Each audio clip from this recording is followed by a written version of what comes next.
Showtime. Showtime. Showtime. Showtime. Showtime. Showtime. Showtime. Showtime.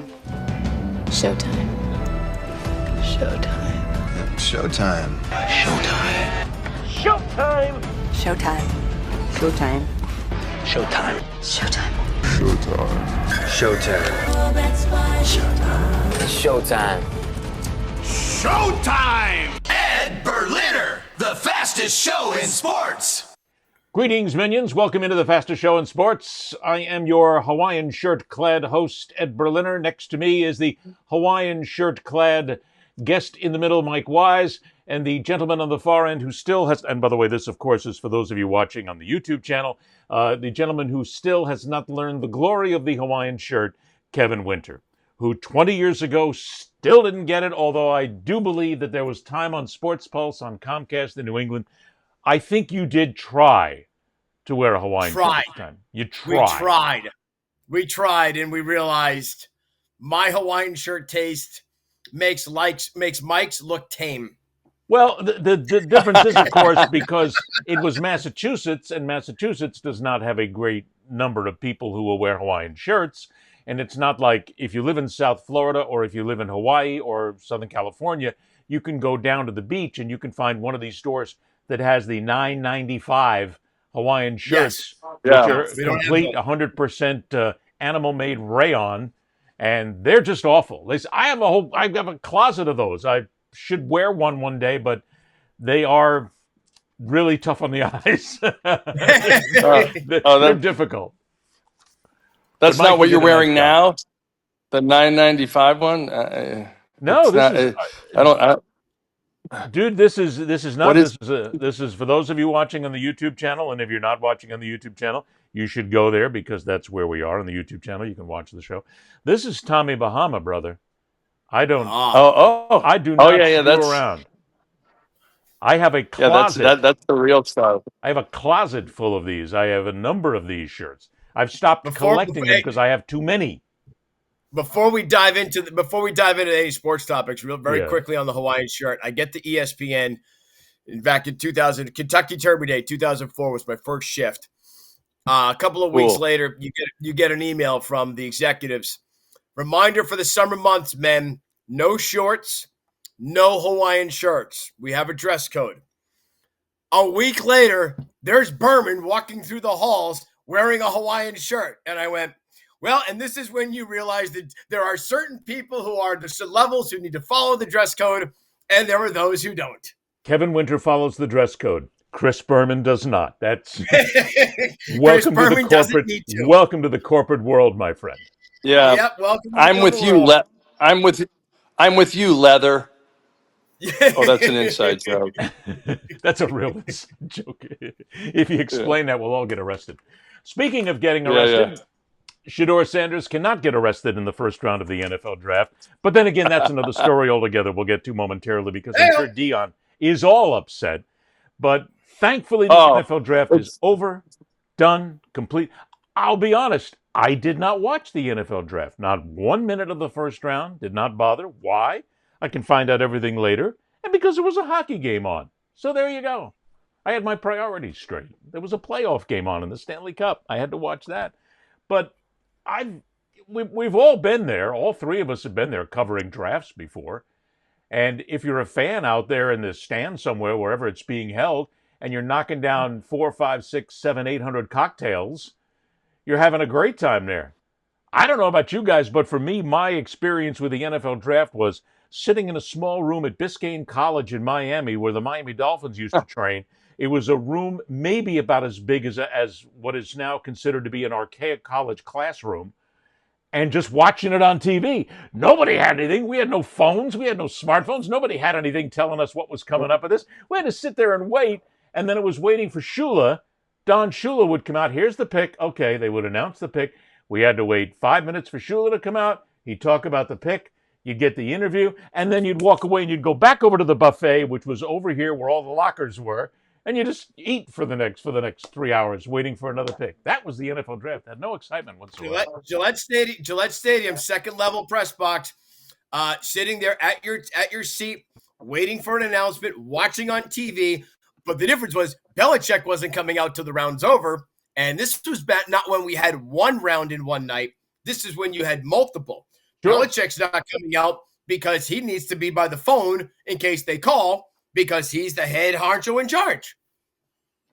Shula let somebody else do it at that point, but he would always come out right after the pick and give us his, everybody got the gaggle, and we're all walking away. Kevin, this is a sort of where were you moment now that I think a lot of people in the NFL would talk about. Like, where were you when Tom Brady got drafted in the 6th round? I was actually at Hofstra still, because actually I was covering it at Hofstra, and we were all excited that Giovanni Carmazzi got drafted.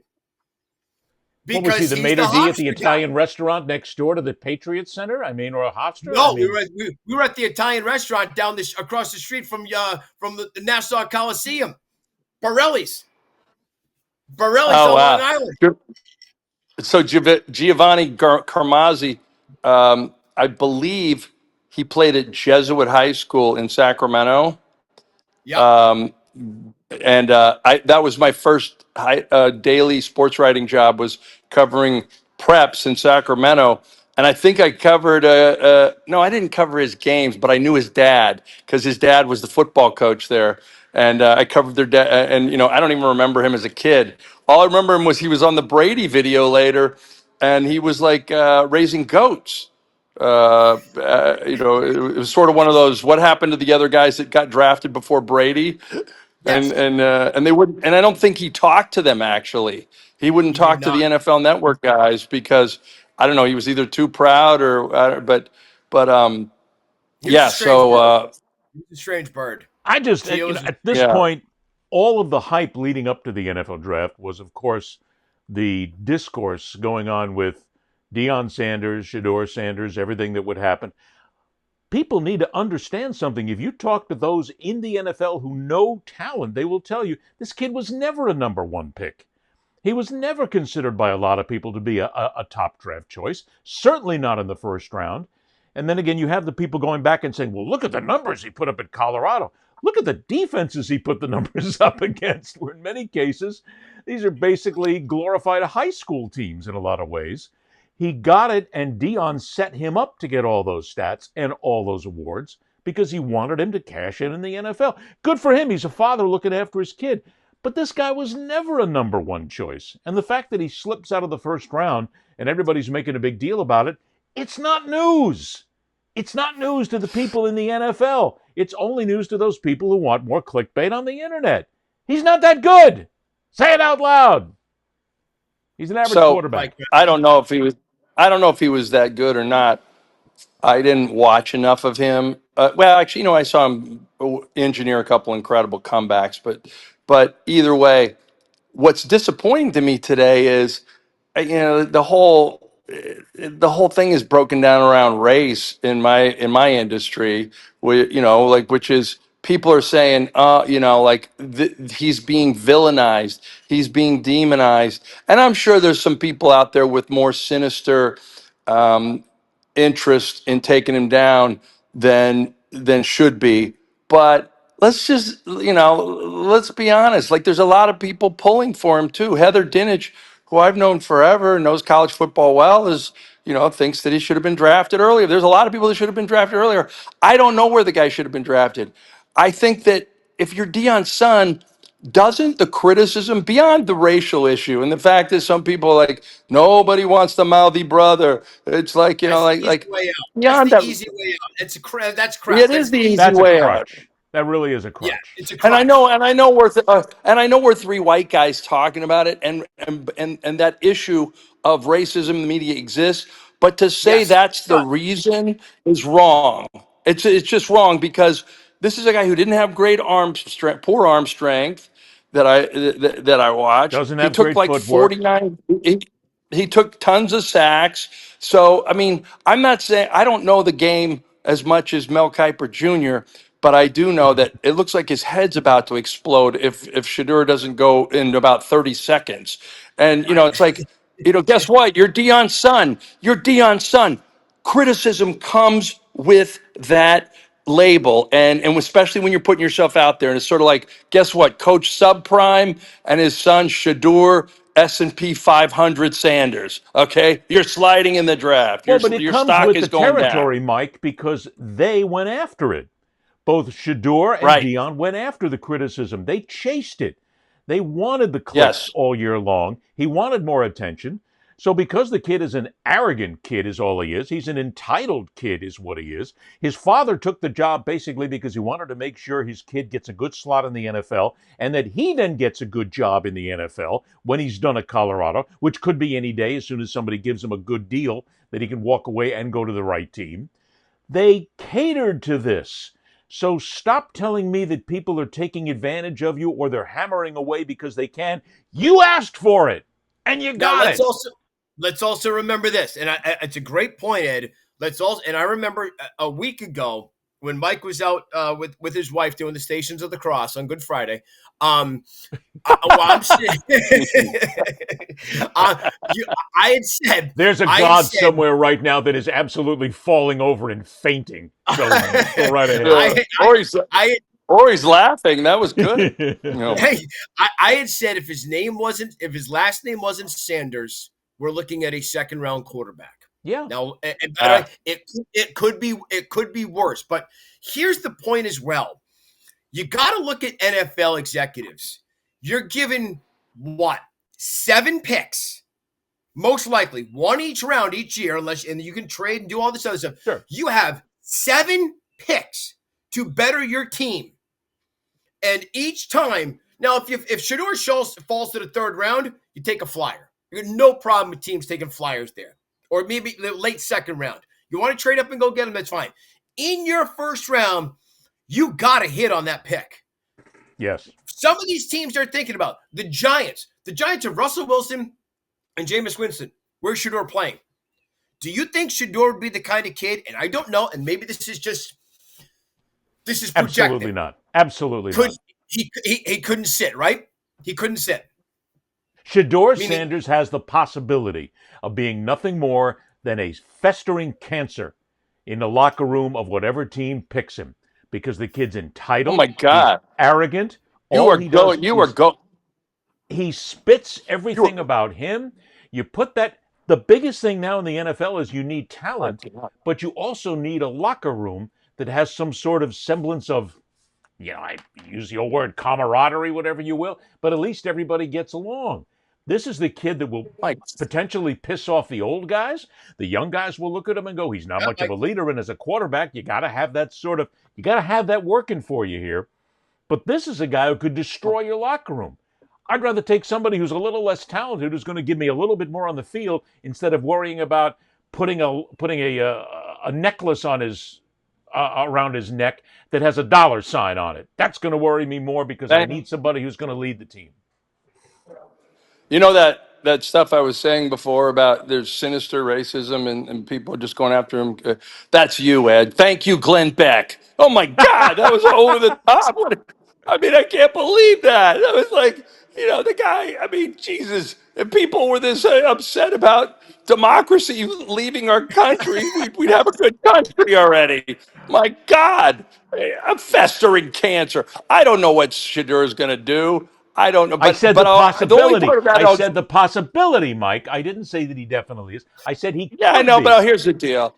I don't know if he's going to end up there. I do know that if I was a GM and if I was a president of a team, there'd be a little concern that if I don't get Shedeur Sanders some playing time soon, or I don't develop him immediately, I'm going to be hearing it from his dad. I'm going to be hearing it from him, and it's like you don't want all that. Yeah, but that's another part, Mike. And so, it's not the kid's fault who he was born to. It's not the kid's fault who the last name is, right? But that's part of it as well. If you're a front office, do you want Deion meddling? Because he would seem like someone who might. Or there's your angle, Ed, as you just referenced. Deion looking for a way out. If the front office gets him and Deion can get a hold of the owner, then that coach is a dead man walking. Because that's actually a good. Right? You're looking at that point, you're looking at the NFL becoming like the NBA, where indeed the inmates do run the asylum. Because the players there decide who's going to be the head coach of their team at any given time. The star player will decide it. That doesn't happen in the NFL. Well, okay, maybe it does, but it doesn't happen too publicly just yet. But it could be where we're heading. When you're a guy like Deion, you really think Deion Sanders is going to shut up? No way. Look, I'm going to be the woke guy here.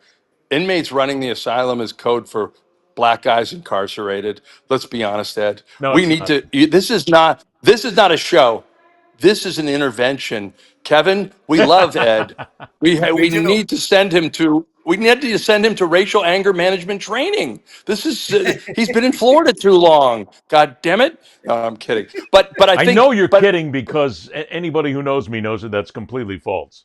But I know you're kidding and you're just trying to make a point. I get it. Yeah. But and this is a good clip to put on the YouTube clip thing because people will think that, and then we'll start getting real traffic.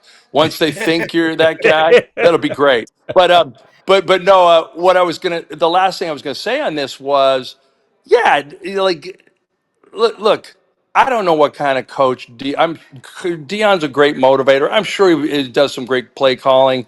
He's definitely a self promoter, most of all. But this is a guy who, okay, Colorado matters again.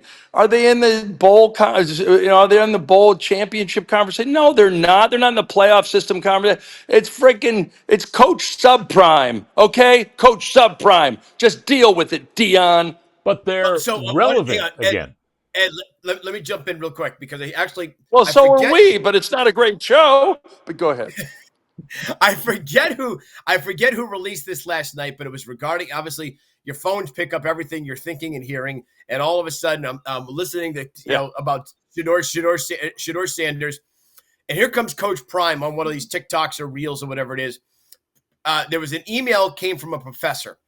The professor had 5 or 6 Colorado Buffalo football players in the class, and this was basically, you're listening to Jimmy, you're not hearing Jimmy from White Man Can't Jump.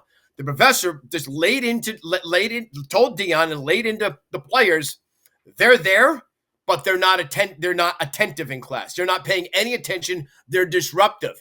Prime is reading this email in front of everyone, and then he says, now here's the list of players, and how many of them have draft grades? And the guy read them off, and Prime lit those players up. So, like, things like that, I applaud. Where, look, you still got to go to class and do some work here. Well, but wait a minute. You can applaud him all you want, but it's after the fact because he's basically got players who are just sliding through the system, which, by the way, is nothing new. Come on, let's be fair. You can go back to the 70s and you can find college football players, college basketball players who have slid through class and gotten fake grades. I mean, this is something that's generational. This isn't anything new. You covered the biggest culprit of that in the 80s, the University of Miami. Sure. I mean, come on. I was there at the University of Miami during those times. These guys didn't go to class. Are you class? Are you serious? I all of a sudden feel like I'm who was it for a sec? Oh God, more for a sec. Playoffs? Yes, you talking playoffs? Yeah. Class? You talking class? Look, I remember a time back. So all the good bowl games were on New Year's Day. Well, all of a sudden, you turn the bowl game on, whatever bowl game it is, and here's the list of players from any team, not just Miami. The kids who are ineligible because they either flunked or didn't go to as many classes. And like some of the schools had half the fucking team. But the difference is, though, this is 2025. Great. They don't give a shit if you go to class because it is not about anymore. Creating that minor league professional team in college. They don't. Yeah, it doesn't make a big difference anymore. If you don't go to class and you fail, meantime, you have Hunter and others saying, oh, I got a 3-point this, I got a 3-point that. Okay. Did you earn it? We don't know for a fact. But most of these stars slide in school because they're allowed to. I mean, nobody. So nobody's written. Nobody's showing you Cooper Flagg's GPA today. He's going number one in July. Let's be honest. Right. These are all Right. these are all for big schools, major college basketball, major college football, even major college women's basketball, Connecticut, whatever. It's like it's an unpaid apprenticeship if you're not getting paid. You know, if you're not It pretty getting much is. money. I mean, that's I why I mean, you're won't go. basically, they always say the Carrier Dome. Oh yeah, it fills up. Like Carrier Dome isn't an arena; it's a cash register, and it helps Syracuse put on other wings on the school. So yeah, I think we're getting around to the idea that that college athletics is student athletes are special employees of the university, and they should be paid. I don't know where we go on that. It's great, you certainly want somebody to have an education, so because the average lifespan of Why? an NBA player and NFL player are not that long. They only have, unlike us, we can we have finite. I mean, we don't have finite earning number years for our specialized skills. Those guys have finite number of earning power years I for their get that. profession. But why do we care if they? I'm going to play the devil's advocate on this. Why do we care if they have good That's all grades? you do is play the devil's Why do they? advocate. Why do we care if they get a degree, Mike?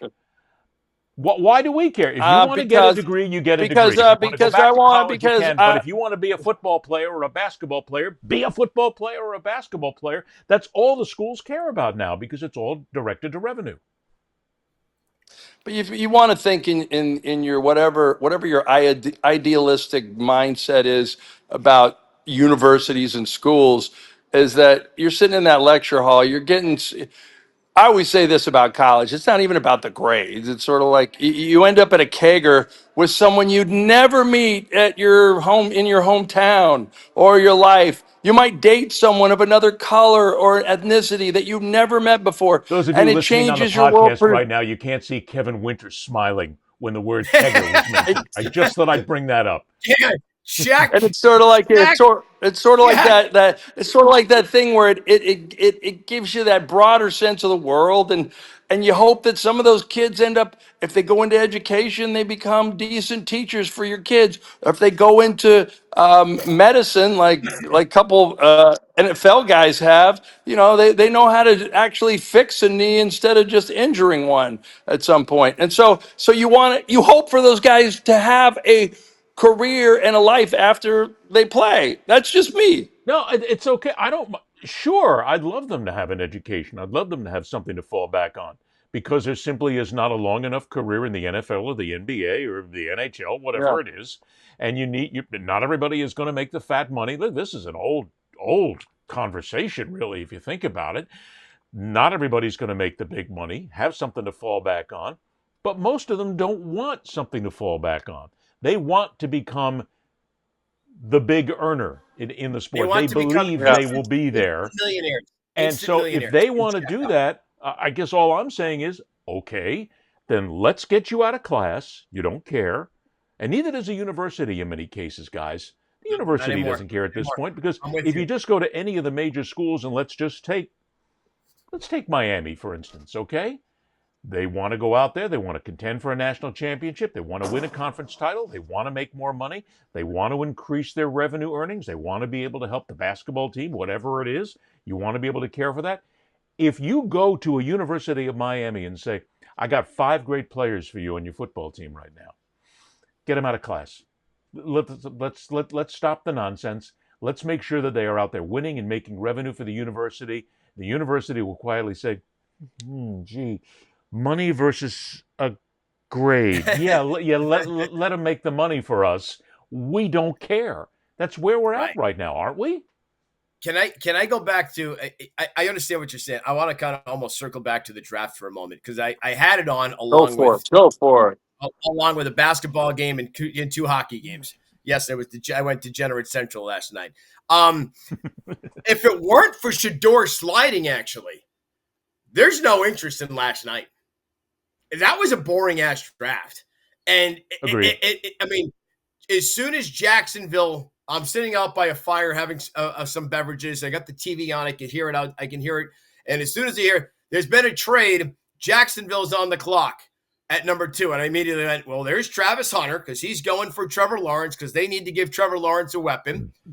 The only question was, who's the Giants picking? And as soon as they pick Abdul Carter, as a Patriots fan, I went, shit, because I wanted him. And then the Patriots pick Will Campbell. There's easy.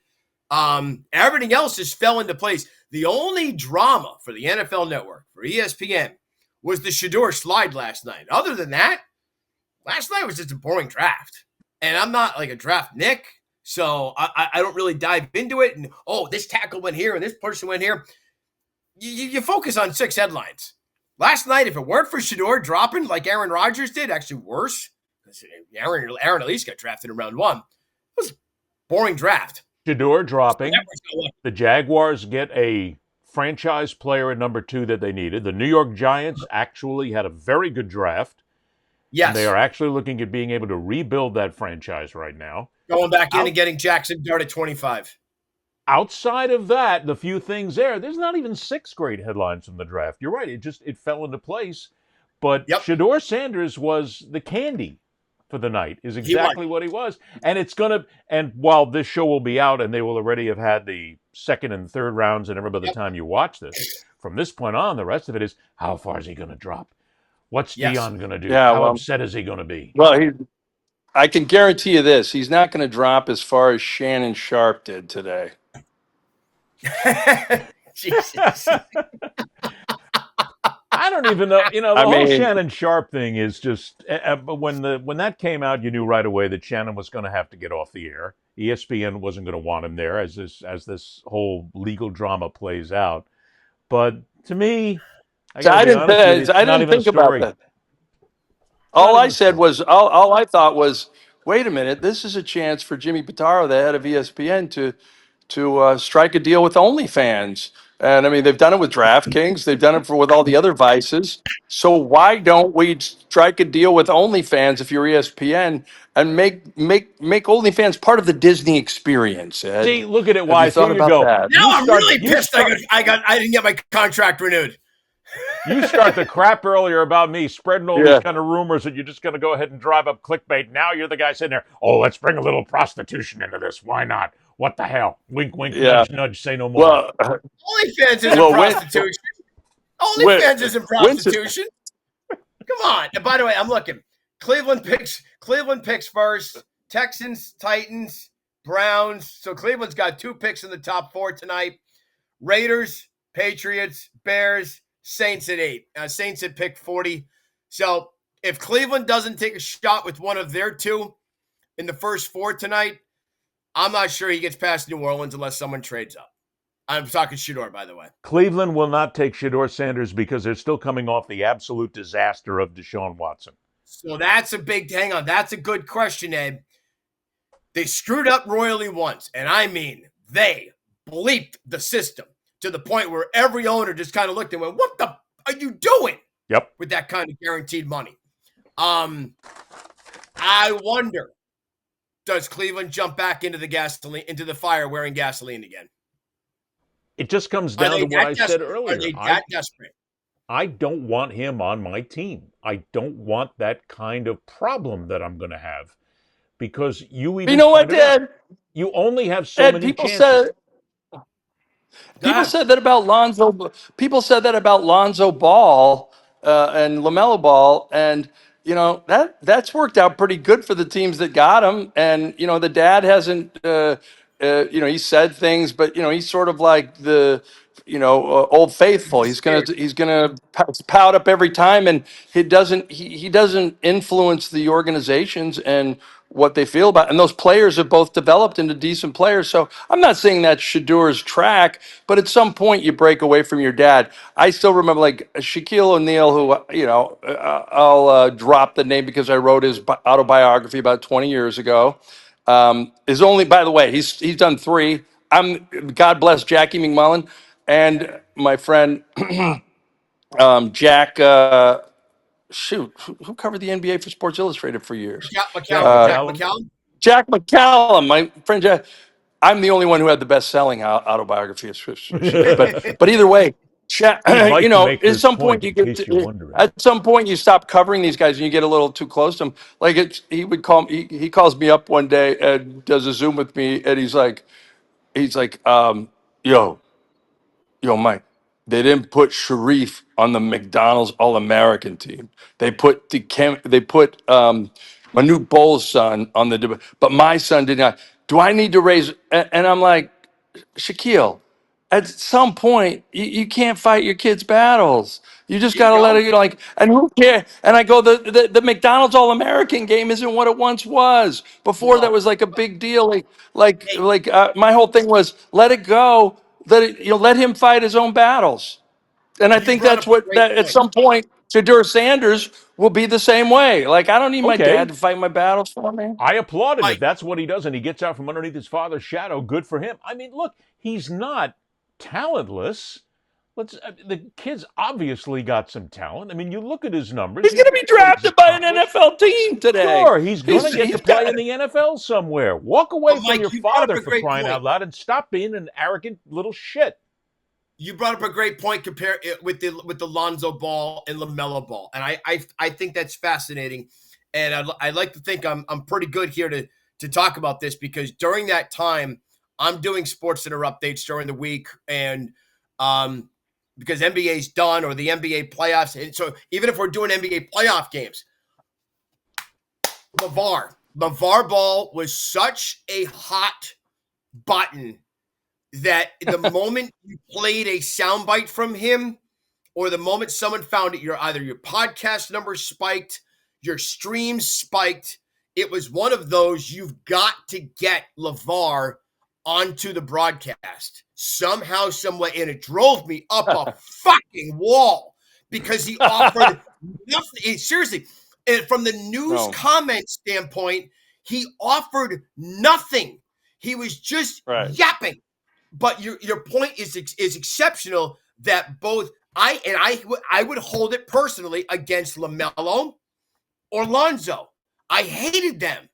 Yes. Now they're just I can now appreciate LaMelo and his talent. I can actually almost sympathize with the amount of surgeries and injuries that Lonzo has gone through.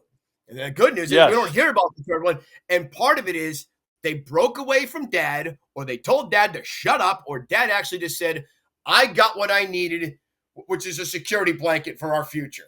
Because I got two in the NBA. And it's and you got to have a little empathy for the dad too. Didn't he just lose his leg to diabetes not too long ago? That I don't know. That I'm not he sure. he lost his leg to diabetes not too long ago, and That's nice. But yeah, you're right. Yeah. That's another good show for Look, us one day, by the way. another look. Helicopter dads or dads who just leave. Like, which one's better for a pro career? Look, if Shedeur Sanders had continued on his path where he was and didn't fall into Colorado with his dad, would he have been more respected? Would teams have been more likely to go after and pick him maybe in the first or second round? Because he wouldn't have been there the whole time with his dad running things for him and basically giving him the red carpet treatment to be able to get that big shot in the NFL. Just asking a question. But you're like you're on college. You're playing big time college football in Boulder on Saturdays on national TV. That's not hurting your draft stock. I'm sorry. No. And also, like Mike, you point. I don't think. No, that didn't hurt the draft stock. It's the part of he put up. We started off this whole conversation. He put up exceptional numbers against teams that were less than good. They were mediocre. Colorado wasn't beating those teams before the Sanderses and Hunters arrived. They were not beating those teams. Correct. They were irrelevant. They were irrelevant. The team of the 90s that I grew up watching, day after Thanksgiving, they're playing Oklahoma or they're playing Nebraska, whatever game that was. I used to love it on that Friday of Thanksgiving weekend as a kid in the 80s. That team was gone. They were done. Now they become relevant. Arguably, the worst thing that happened to them for the skyrocketing of Shedeur's career, not for Travis, was the win over TCU in year one. They go to 3-0. They win on the road as like 21-point underdogs. And now everyone. That was cool. Oh yeah. I remember. It was a fun game to watch, too. I remember this stuff. It was a great game to watch. Travis had an awesome game. You then put him on the spotlight. Shedeur's the quarterback. He's making plays. Then you realize, well, TCU has zero defense. Now And you're TCU getting down takes- to the reality of it. Okay. Oh, great. And so this goes back And to then if you're after an the NFL 3-0 is when Colorado was exposed for the rest of the season. Well, they stepped up in competition. Now we go to year 2. You have you have lots of expectations. You are in the race for the Big 12 championship to go to the game, which puts you in the college football playoff. It doesn't work out. You get housed in the Alamo Bowl. You get crushed. Now, whether you want to be there or not, I don't know, but at least the kids played, so I applaud them for that.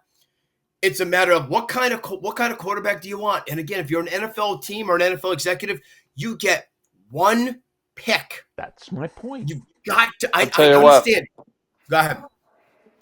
So, no, I was going to say, of all the things, I know it's a small thing, and maybe it's because it's a personal thing, but of all the things that bother me recently about, my son should be number one. Didn't he retire their jersey? Didn't he retire his jersey or something? 2 days before the draft, or a couple of days before the draft. Yeah, they retired his Yeah, Travis okay. Hunter's jersey So here's my after 2 seasons. Shedeur and Travis. So here's my problem. Go ahead. Well, here's my problem. They did bring the school notoriety that they haven't had in a while. Like, I have a great uncle that played at Colorado. A great uncle. Played in the 50s. His name was Bob Wise. Robert Wise. Bob Wise. You can look him up. He was an All-American at a time when they had a lousy football team. He was an All-American, Bob Wise. I want to know if his jersey was retired. Like, Bob Wise played 4 years. He was drafted by the Rams. Okay, he blew out his knee. He became a high school football coach in Portola, California, and he got a stadium retired after him. Bob Wise is no longer with us. My second cousin, Scott Wise, is. I'm going to call up Scott today and ask if his dad got his jersey retired at Colorado. Because if he did, he didn't, and Shedeur did, I'm going to beat Prime's ass. But wait a minute. Again, on the other side of things, Shedeur Sanders came in and helped to resurrect the program along with his dad, Dion. Without them, Colorado would still we wouldn't be talking about Colorado right now. Resurrect, yeah, but wait. What's resurrecting? Irrelevant. What's resurrecting the program? Getting ratings on Saturday, yes, or yes. becoming a team that is in the hunt for a national championship. Yes, actually, that to me is resurrecting. Colorado won a national championship. How long ago? Know if they 91. we don't history. know. Ed, we don't know if he resurrected the program, and here's why. But Colorado believes that, Kevin. I know they do, but they're not going to find out that answer until Dion is gone.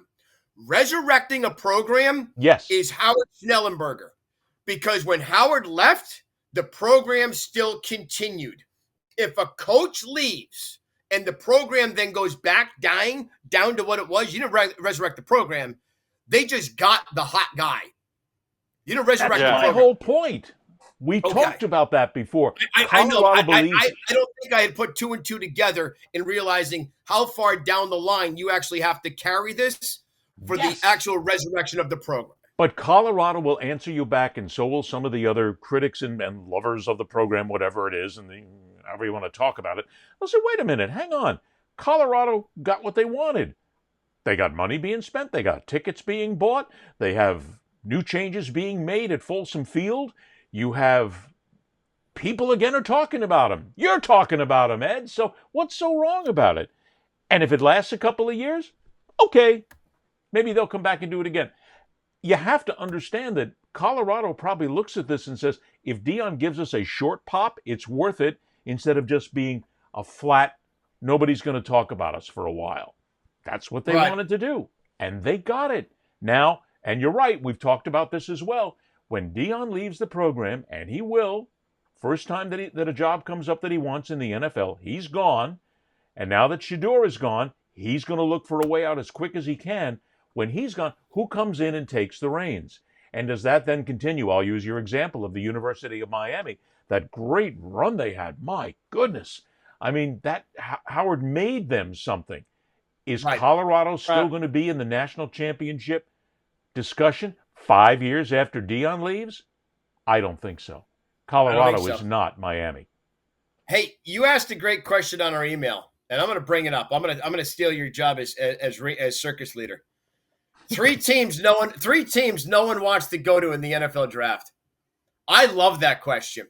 That Okay, if you get drafted, you go, oh shit. Go. Jets. Yes. Cardinals. Yeah, I was going to say Jets. Jets are easy. It's Ed's number one. That's an easy one. Jets. I'd say Arizona Cardinals. Okay. There's got to be an NFC. There's got to be an AFC South team, and they're an NFC South team. The two South division sucks. Okay, Jets in Arizona. Who's the third? Colts. Good pick, maybe. Colts could be. I'll give you another one. Cleveland has got to be. Hey, by the way, that'll piss off McAfee and get some clicks. Cleveland's got to be in there. I mean, look. Hey, but you're right. Hang on. That's I just look at it. My thing is, I just look at it as if I'm a player and I got some disposable income and I'm cruising down the strip. I'm envisioning myself in Miami. I'm envisioning myself in LA, the Bay Area. I'm envisioning myself playing for the Giants in New York. I do not want to go to Cleveland. I can't see myself. I can't see myself representing Lake Erie. I just don't see it. And I don't want to go to the Jets because forever they're going to be the second team in New York until they win it again. You're in New York, but you're in an organization that will never win you a Super Bowl. How you look at it, right? And don't they still practice? No, they actually practice in New Jersey. They don't practice in Long Island anymore. They left Hofstra years ago. They got their own. I think. They left Hofstra years ago. So, but and then third, I would say, again, a miserable place that I wouldn't want. Well, I don't know, Jacksonville, maybe.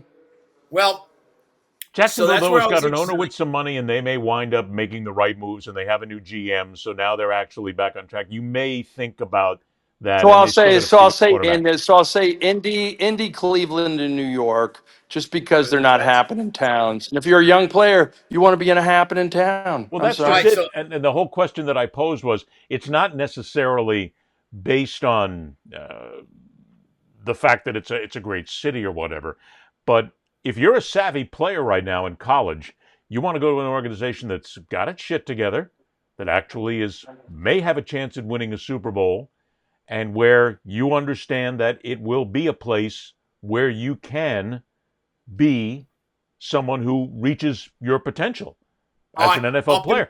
To me, Jets, Cleveland, and Indianapolis, those are three places nobody wants to go. Up until midway through last year, when Drake May came on as the quarterback of the New England Patriots, on that list is the stadium that is 2 par 5s from this house. And that organization. Gillette? Yep. You did up until Drake May. You know what that is? That's a great indictment of how far they've fallen since Tom and Bill have left. Well, actually, they were falling when Tom left. Yeah. I think it's fair to put Drake May. Go ahead, Ed. No, I only mentioned 3 teams, but I think it's fair to put the Patriots in there right now. If you're a college player and you have an idea of who you might win a Super Bowl with, where would be a good franchise to go to, I think you put New England in there. Maybe we got to expand this to like the 5 teams that you wouldn't want to go to. And I think right now the savvy college football player does not want to play for the Patriots. And I get that, but I put the caveat of when Drake May came on because I think a lot of people believe, and I think if you're a good wide receiver, you may want to play with that kid because that kid can sling the ball. But before Drake May came on, team though. I mean, we've heard this about Drake May before, that he's the future. Future of what? I mean, really? I mean, you got to build. You're probably going to like Mike Vrabel. Mike Vrabel can sell you because he's a football player. Okay. So that helps. Other than that, I mean, I liked Gerard Mayo when I covered him. I really liked him. That guy got screwed. He just got hung out. He was in over his head. He was. and you're not going to ever deny taking a job. But yes, New England. So ahead, New England's on that list. But they're probably the easiest and the quickest to come off that list. Okay, Patriots would never take Shedeur Sanders because they will never have a black quarterback. Oh, put that on the podcast link. Oh my God, Wise has just gone ahead. He's opened up the Pandora's box, if you will. So I guess it's not all me. God, Cam Newton took over Tom Brady. Bill Belichick loved Cam Newton. Yeah. So then, until he got COVID and couldn't beat the Chiefs. So then let's make it 5 teams. Let's make it. Let's see if we all agree. 5 teams that if you're a stud college football player, you do not want to play for because you do not see yourself winning a Super Bowl during your career. Okay, Jets. I mean, if I was a parent of a player or an agent, I'd be scared about the Las Vegas Raiders only because I don't know which direction they're going, and I also boy, you got so many temptations in that town. Then because I wouldn't want to go to Tennessee. I wouldn't want to go to the Titans. Why? Titans, yeah. Why? Well, because Outkick is down there, the coverage, and Clay Travis is just a tool. But go ahead, it's another story. No, I'm just because we got to cut this at 5 teams. I know. All right. So hang on. Let's compare Tennessee versus Carolina. Because I don't see either one of those franchises going anywhere. But again, if you're a stud college football player, the place you do not want to go, where you see your career immediately becoming a black hole. You will not win a Super Bowl. You will go through your career. You might have a very nice career, but you're not going to. And doesn't everybody want to be in it to win a Super Bowl? They want to win a Super Bowl, but so this is where I could pull the Jets off of. The Jets are a dysfunctional organization. Hang on. Stop. But if I'm a stud kid, and let's say I want to win a Super Bowl, but I also want to get mine, I'm now in the marketing capital of the world, in the advertising capital of the world. And I don't know, like Ed, I don't know. I don't know if kids are I think they're just. You could the idea of turning around a franchise is kind of appealing to some kids. I can be the guy who turns them around. I don't know if that's. It's like the NBA. The NBA, there's always been 4 or 5 outposts. You don't want to go to Utah. There's Utah, the Wizards. For years before, lately, now they've changed a little bit, but it used to be the Sacramento Kings. You don't want to go to Sacramento. You don't want to go to Utah. You don't want to go to the Wizards. Duncan and David Robinson. You didn't want to go to the Spurs. You didn't want to go to the Spurs before Duncan and Robinson. They were a big one. Right. Okay, but again, the Spurs. Yeah. But it's like you're still in the NBA. You still got a chance to turn a franchise around. You're still in the NFL. You still have a chance to turn a franchise around. I don't know if it's. But do you want to turn a franchise around? Do you want to make a lot of money, or do you want to win a championship? All of it. Yes. And you can do all of it if you're good enough. You know how it goes. And if we've learned anything from Walsh, Montana.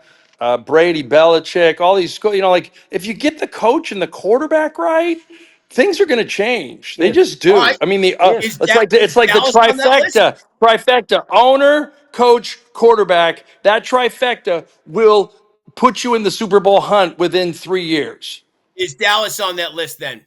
Is Dallas on our list? Because as much as you are going to have top class facilities, you've got an owner that has money. You've got a pretty good quarterback. I would not take him as high as others, but the Cowboys are a mess. They can't get out of their own way. You've got an organization that will not, under the current way the Cowboys are being run, and under Jerry Jones, the Cowboys will not win a Super Bowl. It won't. I agree with that 100%. I agree with that 100%. So if as much as you're a kid, you're going to go to a place that's got probably facilities that rival yours out of the SEC or Ohio State, where these colleges now, these facilities are it's just ridiculous. You've got those facilities, but we've heard from Cowboys players, you're lifting weights and you're in a fishbowl because Jerry's giving goddamn tours of the Star while you're sitting there pumping, doing bench presses, and people are watching you. You can buy a ticket for a tour while you're working out. So then again, do you want to make a lot of money? Do you want to be Yes. the turnaround player for a franchise and Can't do get that a in the lot of NFL. accolades for it? Or do you want to win a championship? Look, guys, to me, it's at the end of the day, the most important thing is you want to win the ring. Ring. Yes. Ring. Well, I want to make a lot of money, so I'm going to have to go soon. Well, we know you're just part of the capitalistic society. But if you want to win a championship in the NFL, you don't want to go to Cleveland. You don't want to go to the New York Jets. You don't want to go to the Indianapolis Colts. You don't want to go to the Arizona Cardinals. So that's 4 right there. Who's the 5th? I mean, the 5th could be one of anyone that we've talked about here with regard to, I think New England can turn it around. I think Tennessee has made the right move with Cam Ward. Carolina is an outlier. Dallas is one where, you want to go to Dallas, but what about Las Vegas as well? There's got to be one of them in there where you just know you're not going to win a championship, no matter what happens. And I don't know what that 5th team is, but I think the top 4 are pretty solid. I like that. All right, so let's hope. Hey, there's our fastest show in sports question of the week. So if anybody wants, I love it. You can mail us. You can email us at fastestshowinsports@gmail.com, and you can send us who you think. But who that 5th team is. But again, we're deciding. We're all in agreement here. Cleveland, the Jets, the Colts, and the Cardinals. 4 teams you don't want to go to because you're absolutely convinced that you're not going to win a championship. Not going to win a championship. No. Yeah. At least not in your tenure there, which is what, 6 to 8 years? Not even that is the average career. Probably 2 contracts. Probably 2 contracts I'd give you. Probably have to be 2 contracts. So, guys, I do have to leave the show. Can I give you the reason really quick? Why do you have to leave the show? You were late. You were late getting here. Wait to hear this. I can't. Wait I know I was late getting. I was late getting here, but it's kind of. I mean, it's one of those things. Do you remember Rock Newman, the promoter for Riddick Bowe back in the day? Yes. Briefly, yes. Smaller guy. Anyway, so he's like a DC legend, like whatever. He went to Howard. He played baseball, and everybody knows him. He had a talk show. So Rock Newman one day, as you guys know, I live in Panama now. Rock Newman emails me, says he's in Panama. I got to go babysit his dogs while he gets cataract surgery. Like he asked me if I could go babysit his dogs for a couple minutes while he gets cataract surgery. So I got to go for the day in order to go take care of dogs for Rock Newman. Yes, yeah. It's Rock Newman's dogs. Rock Newman will kill me. He knows people. He knows people. He doesn't know people who can kill you anymore. He's Rock Newman, for crying out loud. What is he still going to go try to find the ghost of Riddick Bowe to come after you? Yeah, that's another thing. I don't even know if Riddick's alive anymore. I don't know. Riddick is alive. He's not doing real well, but he's alive. Anyway. Okay, so you got to go. Okay. All right. Say hi to Fan Man for me. All right. I love you guys. I'll see you Tuesday. We'll see you next week. Kevin and I are going to stick around on the podcast for a little while because he got some NBA that we'll make sure to get to. Yeah. All right, bud. See you later. All right. He's gone. We're still here. And we got a little time to go ahead and get into this. Because I got to applaud him. The internet held up. It's the first time where he didn't die on us on the internet thing. But he fails.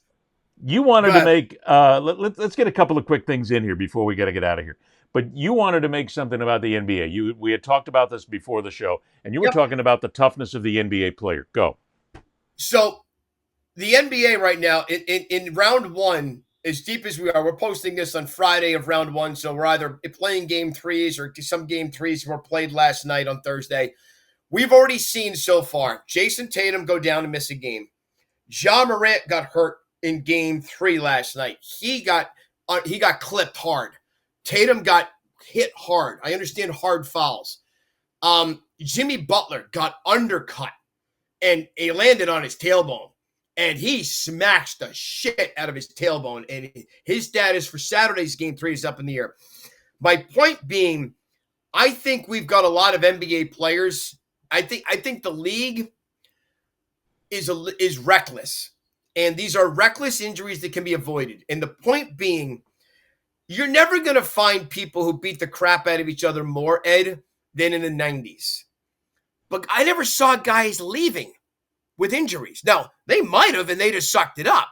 Look out, you're getting back to the toughness of the athlete again, and that's going to go back to the conversation we had last week about NHL players. NHL players, you break an arm, and they're going, come on, tape it up, I'm going back in. NBA players won't do that. Gregory Campbell had to stay on the ice for a PK with a broken ankle, a broken foot when he took a shot off. You remember that for the Bruins? Yes. Was it 11 or 13? Whatever it was. He stayed on the ice until he could get off. This is not a knock on the athlete getting hurt because it's going to happen. It's almost like they don't know how to play a tough game. But we always want to talk about the toughness of the NBA. The game in the playoffs gets harder and it gets tougher. They don't know how to do it safely. They play recklessly. But now that if you're going to bring that up, then we have to go into the why of all this and what's in it. Because what you're basically indicating is something that I've said for a while, and I get a lot of pushback on from my NBA friends, of course, that the NBA player has been conditioned or has evolved into a player that is not nearly as tough as the NBA used to be. I mean, the NBA used to be a bang in the paint, get to it, get underneath, go for it. We're going to get in here, and it's going to be a very tough physical game. Of course, I go back to the years of the Pistons and those kind of teams. But what you have is an evolving basketball player right now.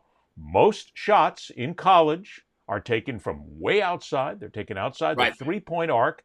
So it's a non-touch. There really isn't a lot of that physicality that's involved right now. So if you want to say that the NBA player has become soft, yeah, I'm going to say that. The NBA players shy away from physical contact. That's not to say it doesn't happen, because if a guy is driving and if there's still that physical, tough one-on-one defense, there's going to be some physicality involved. But as I watch the game, I see it's almost like a shield around the players right now where they're not nearly as physical as they used to be. And that takes away why I stepped away from being an NBA fan, because I used to enjoy that physical nature. But now it's nothing more than an outside NBA game. I understand that. Part of it is you're not callous now. Callous meaning you don't know how to give a hard foul without hurting someone, and you don't know how to take a hard foul without hurting yourself. That's kind of so they go hand in hand, because also these guys are tremendous athletes. I think they probably are better and have a little more athletic ability than back in the day. The ability to hang in the air and want to try to finish. When you take it hard to the rim, you want to finish that, whether it's a layup, whether it's a dunk, whatever. You're doing everything to make sure that ball gets off the backboard and gets to the rim. So now you're putting yourself at risk. I understand that. But the guy who's going to hit you doesn't give a shit. He says, see ball, get ball. I got a chance to block you. I don't want to try to whether I embarrass you and light my fans up or not. I just want to stop you from scoring. And now you've got massive hard contact, and you can't brace your fall. You don't know how to brace your fall. You've never been hit so hard in your life where you can brace your fall. Okay. Right, exactly. So I gave this analogy in the beginning of the show. No one in Major League Baseball in this day and age, maybe one guy, Max Scherzer, knows how to pitch inside anymore. Maybe Justin Verlander. They're a little bit of the old school mentality. No one knows how to pitch up and in without hitting someone. Pedro Martinez, Roger Clemens, guys like Schilling, Johnson, guys like that were a master. Maddox, Glavine, Smoltz. They could put the ball at your chin. They could brush your beard without actually hitting you. Yep. Nowadays, you tell someone to pitch inside, they're beating you in the head. Why do you think you have those extended face masks? No one knows how to do it. Basketball, no one knows how to take a hard foul and give a hard foul without hurting someone. Well, but does that also, though, come down to the officiating then? Has the officiating changed in the NBA to the point where you can no longer give or get that hard foul because it's going to be called more often? So guys are saying, I don't want to get in foul trouble, so I'm going to back off and basically leave that shield around another player and not get close. Agree. But what happens at this time of year, referees swallow some whistles. In good. Make this game a little different. You do ref two different styles of games from the regular season to the playoffs. If Adam Silver loses a bunch of top stars during the regular season, he's screwed. I get it. But you're still screwed in the playoffs. One of the reasons the Celtics won the championship last year, they were healthy. They did have the Kristaps Porzingis injury, ankle, knee, I can't remember what it was, where he needed a surgery, missed after injuring it in game 3 against Miami, didn't play again till the NBA Finals, but Boston had gone through that during the regular season. Celtics for 2 years have been healthy. This game that Tatum missed in game 2 against the Magic, that was the first time Jason Tatum in his career has missed a playoff game, and he's been in the playoffs every year since he's gotten to Boston. So then, are we not pointing out that what has likely happened, and again, we're just kind of supposing at this point, you're correct in that the NBA basically has to protect its stars. They have to. Because if they lose that one star, and every team has that one big gun, if a Steph Curry disappears from a lineup right now, holy crap, something is really happening, and Golden State is not going to be nearly as good as they were at that point. Great. They have to have him.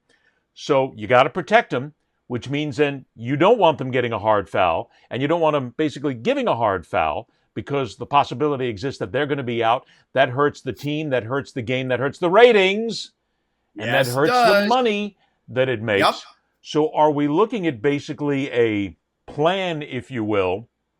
And again, we're not saying that this comes down on an edict, but it's one of those unheard things. Protect the big players, make sure they don't get out. Okay, we got to pull back a little bit then on the officiating, which means that the players are not going to be as physical. The players know they're not going to be as physical because they don't want to take a chance on hurting somebody and hurting their team. So you have taken that physical element out, not necessarily that it's bad, but it's bad for business. Well, to an extent, yes. Well, it's a long way I just went there, but that's the way it all seems. Look, hang on. So on the there's a Bill Simmons and Ringer are doing Celtic City on Max. It's a documentary about the Boston Celtics. They just came off of episode 8. There's a 9-part series, and it's about the championships of the Boston Celtics and just the history of the Celtics. Episode 8 was about the 2008 team. And that 2008 team, and you were in Boston, right? Yes. No, I was not. I was gone. No, you were gone? You were done. Okay. I was there in 2003 to 2007. Okay. 2008, that Celtics team plays the LeBron James Cleveland Cavaliers. James is in year 5, I think, whatever it is. He's young. They play them in game 6. Series is 3-2 Boston. The final score in game 6 of the Eastern Conference semifinals is 74-69. Which says everything. You have defense and physical basketball. Now, the final score in game 7 is a lot bigger, but you could play the game that way, or the game was decided that particular day to be officiated one certain way to make it close. It can happen.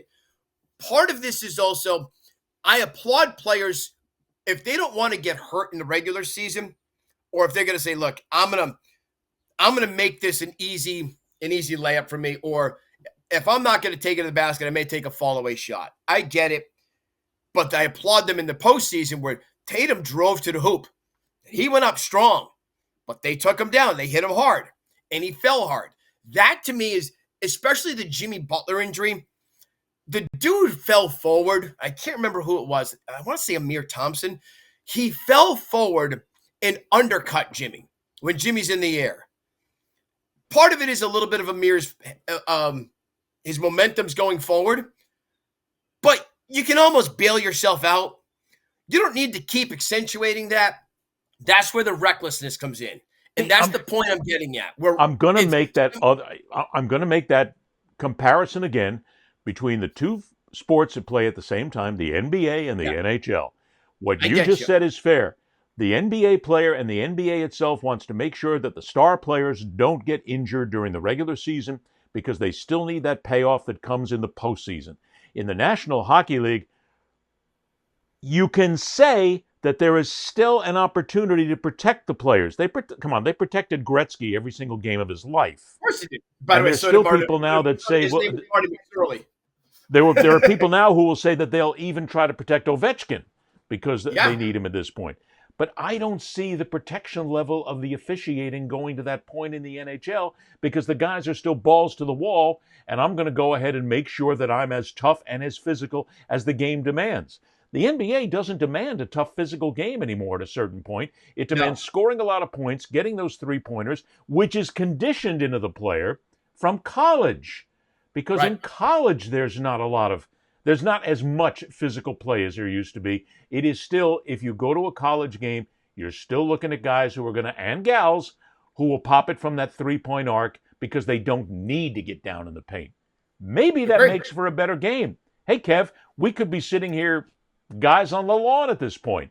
People screaming at us going, well, wait a minute, stop this nonsense. We don't need to see the inside game. It's fun to watch them pop from the outside. It's entertaining. Yeah. So what are you guys complaining about? I think I want the You want to know what I complain about? There was a Rockets game. It was late in the regular season. Whoever they played, the two teams. This is a real no-win here. I know. The two teams combined to throw up 85 threes. 85 threes. And to me, that's a boring game. That sucks. That's an awful game.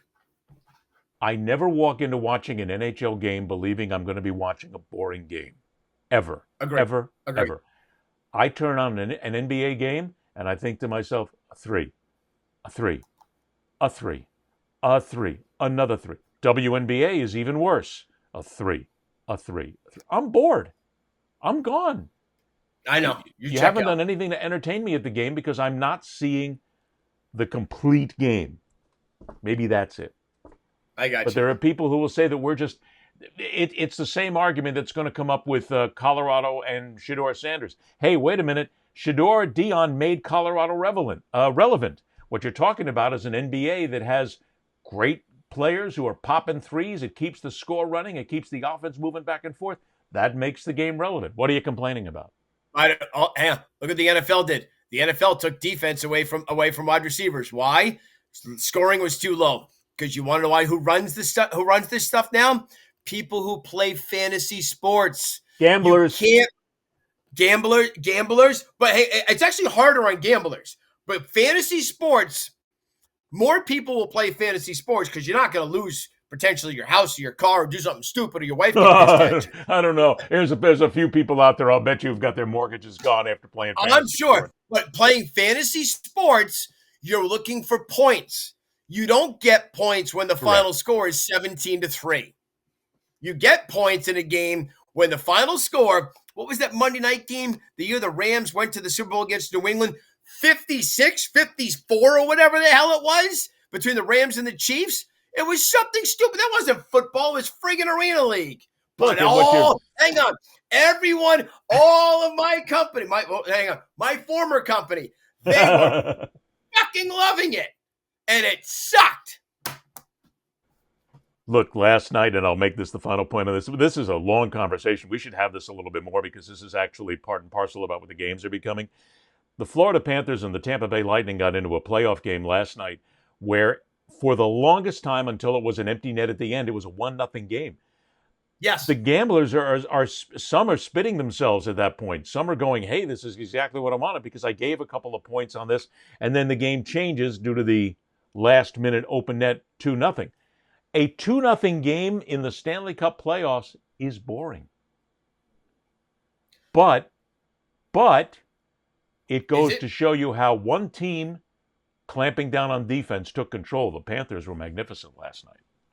Bruins beat the Lightning Game 7 of the 11 Eastern Conference Finals. Final score was 1-0. There was one penalty called in the first period. See, to me, that's not boring, but to a lot of people, it is boring because it was only one goal. Well, hang on. Or two goals. To us, it was eating every friggin' nail and pulling all your hair out. Right. Because we were Bruins fans. So we are walking into the conversation of where there is absolutely no answer whatsoever. fastestshowinsports@gmail.com. If you're listening to us on podcast, that's fine. Go to the YouTube channel at The Fastest Show in Sports. You can watch the show there as well, and we'll get some social media up here in a little bit. Mike Wise, thanks so much. Kev, great job, buddy, as always. We'll do this again next week. Buddy. Join us. For Kevin Winter, for Mike Wise, I'm Ed Berliner. Rock on, true believers, right here on The Fastest Show in Sports. Say it! That's all, folks.